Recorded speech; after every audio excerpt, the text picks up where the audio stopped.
Hi, ಇವತ್ತಿನ ವಿಡಿಯೋನಲ್ಲಿ ನಾನು ಬೆಂಡೆಕಾಯಿ ಗೊಜ್ಜು ಹೇಗೆ ಮಾಡೋದು ಅಂತ ತೋರಿಸ್ಕೊಡ್ತೀನಿ ಬನ್ನಿ. ಮೊದಲಿಗೆ ಈ ಬೆಂಡೆಕಾಯಿನ ಚೆನ್ನಾಗಿ ಹುರ್ಕೋಬೇಕು.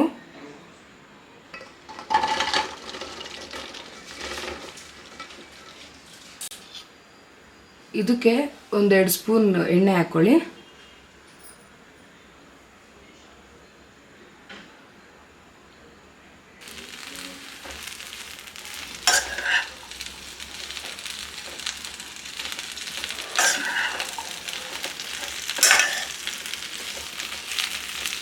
ಇದನ್ನು ಚೆನ್ನಾಗಿ ಎಣ್ಣೆನಲ್ಲೇ ಫ್ರೈ ಮಾಡ್ಕೋಬೇಕು ಲೈಟಾಗಿ.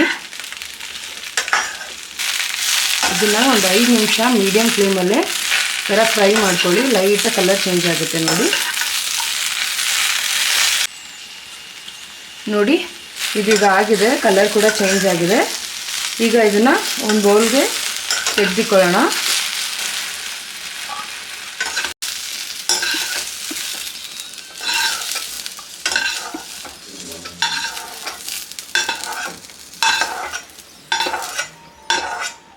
ನೆಕ್ಸ್ಟ್ ಈಗ ಇದಕ್ಕೇನೆ ಒಂದು 3-4 ಈರುಳ್ಳಿನ ಮೀಡಿಯಮ್ ಸೈಜಾಗಿ ಕಟ್ ಮಾಡ್ಕೊಂಡಿರೋದು ಇದನ್ನು ಹಾಕೊಳ್ಳೋಣ. ಇದನ್ನು ಕೂಡ ಫ್ರೈ ಮಾಡ್ಕೊಳ್ಳೋಣ. ಇದು ಒಂದು ಮಸಾಲಾಗೆ. ಇದಕ್ಕೆ 1 ಸ್ಪೂನ್ ಆಯಿಲ್ ಹಾಕೊಳ್ಳಿ ಫ್ರೈ ಆಗೋಕ್ಕೆ.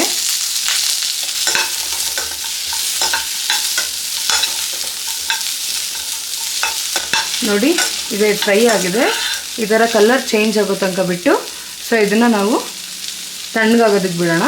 ಆಮೇಲೆ ಇದನ್ನು ಮಿಕ್ಸಿಗೆ ಹಾಕೊಳ್ಳೋಣ. ಈಗ ಮಸಾಲೆ ರುಬ್ಕೊಳ್ಳೋಣ. ಇದಕ್ಕೆ ಒಂದು ಅರ್ಧ ಚಿಪ್ಪಾಗುವಷ್ಟು ತೆಂಗಿನಕಾಯಿನ ಸಣ್ಣದಾಗಿ ಹೆಚ್ಚಿಕೊಂಡಿದ್ದೀರಿ, ಇದನ್ನು ಹಾಕೊಳ್ಳೋಣ. ಈಗ ಇದಕ್ಕೆ 2 ಸ್ಪೂನ್ ಆಗೋಷ್ಟು ಸಾಂಬಾರು ಪುಡಿ ಹಾಕೊಳ್ಳೋಣ. ನಿಮಗೆ ಖಾರ ಬೇಕು ಅಂತಂದರೆ ಇನ್ನೊಂದು ಅರ್ಧ ಸ್ಪೂನ್ ಹೆಚ್ಚಿಗೆ ಹಾಕ್ಕೊಳ್ಳಿ. ಈಗ ಇದಕ್ಕೆ ನೀರು ಹಾಕ್ಕೊಂಡು ಇದನ್ನು ರುಬ್ಕೊಳ್ಳೋಣ.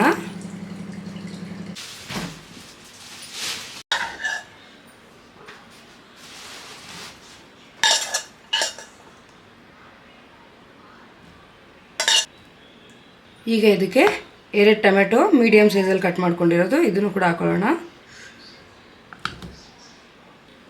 ಈಗ ಇದಕ್ಕೆ ಕೊತ್ತಂಬರಿ ಹಾಕೊಳ್ಳೋಣ ಒಂದು ಸ್ವಲ್ಪ.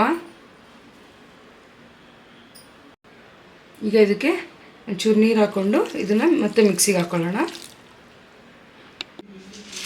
ಈಗ ಒಗ್ಗರಣೆ ಹಾಕ್ಕೊಳ್ಳೋಣ. ಎಣ್ಣೆ ಕಾದಿದೆ. ಇದಕ್ಕೆ ಅರ್ಧ ಸ್ಪೂನಷ್ಟು ಸಾಸಿವೆ, 1 ಕಡ್ಡಿ ಕರಿಬೇವು,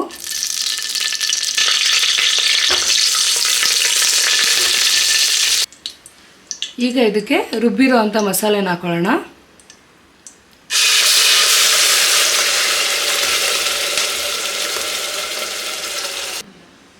ಈಗ ಮಸಾಲೆ ಹಾಕೊಂಡ್ಮೇಲೆ ನೋಡಿ ಆಲ್ರೆಡಿ ನಾನು ನೆನೆಸಿಕ್ಕಿದ್ದೆ.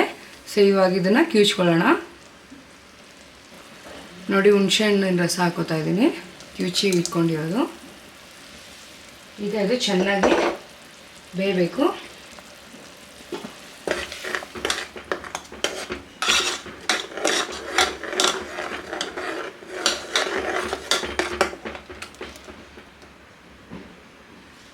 ಇದು ಕುದೀತಾ ಇರಬೇಕಾದ್ರೆ ಇದಕ್ಕೆ ಉಪ್ಪು ಹಾಕೊಳ್ಳೋಣ. ಉಪ್ಪು ನೋಡ್ಕೊಂಡು ಹಾಕ್ಕೊಳ್ಳಿ, ಬೇಕಂದರೆ ಆಮೇಲೆ ಕೂಡ ಹಾಕ್ಕೊಳ್ಬೋದು.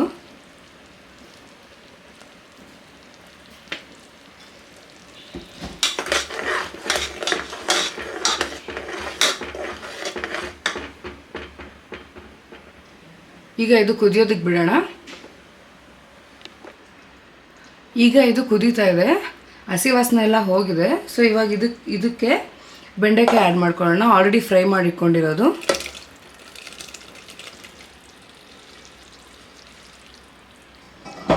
ಈಗ ಈ ಬೆಂಡೆಕಾಯಿ ಈ ಮಸಾಲೆನಲ್ಲಿ ಚೆನ್ನಾಗಿ ಬೆರಿಬೇಕು.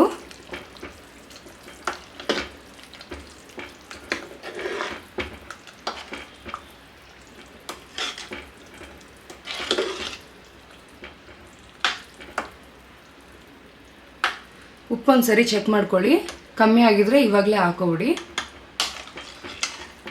ಈಗ ಇದು ಬೇಯಬೇಕು ಒಂದು 5 ನಿಮಿಷ. ಮುಚ್ಚಳ ಮುಚ್ಚಿ ಬೇಯೋದಕ್ಕೆ ಬಿಡೋಣ. ನೋಡಿ ಈಗ ಇದಾಗಿದೆ. ಈಗ ಇದನ್ನು ಸರ್ವ್ ಮಾಡ್ಕೊಳ್ಳೋಣ. ನೋಡಿ ಈ ಥರ ಬರುತ್ತೆ. ಸೊ ಇದು ಮುದ್ದೆಗೆ, ಚಪಾತಿಗೆ, ಅನ್ನಕ್ಕೆ ಹಾಕೊಂಡು ತಿನ್ಬೋದು. ಮುದ್ದೆಗಂತೂ ಸೂಪರಾಗಿರುತ್ತೆ. ಟ್ರೈ ಮಾಡಿ ನೋಡಿ. ಈಗ ಇದನ್ನು ಸರ್ವ್ ಮಾಡ್ಕೊಳ್ಳೋಣ.